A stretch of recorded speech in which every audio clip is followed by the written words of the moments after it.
آخیزی کردواری سربخو، پایان 3 قرن سکوت.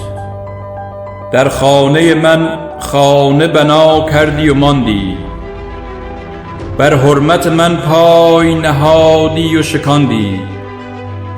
واعظ شدی و موعظه دهر بگفتی، با روزه و خطبه به تنم زهر خوراندی.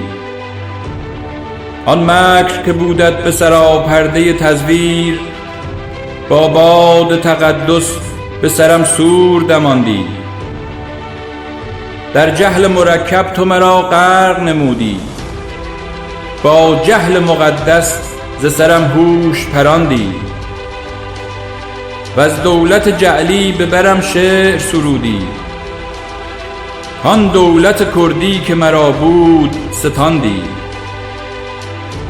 تا هرمز و گیلان و خراسان و بلوچم، محصور نمودی به فناسوی کشاندی.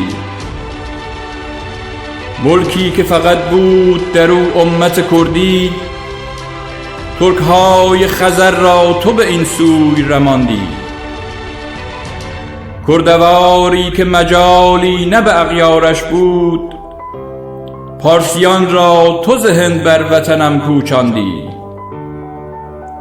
خاک من بود ز دریای سیاه و مغرب، تا کراچی و خلیجی که تو فارسش خواندی. فارسی که نمودی تو در این عصر برم خلق، به برش جعل نمودی به حجر چسباندی.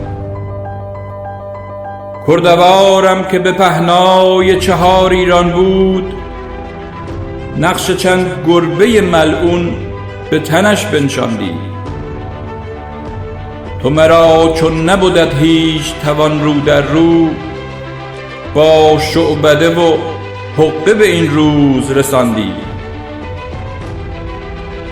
آنچه کردی نه که با جنگ نه با زور تفنگ، امتم را تو به نیرنگ فرو خسباندی. آن امت کردی که به عالم سر بود، در خواب فرو بردی با گربه که رقصاندی. دگر این مرثیه کافی است به پایان آمد، این 3 قرنی که مرا از وطنم تاراندی. هی که در سلطه به عالم ید تو را داری، با خبر باش که زین پس تو ز من در ماندی.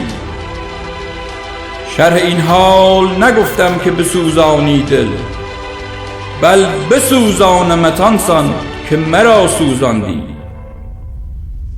آخیز برون آمده از زخم قدیمش، وان بکوبم به سرت کان به سرم کوباندی.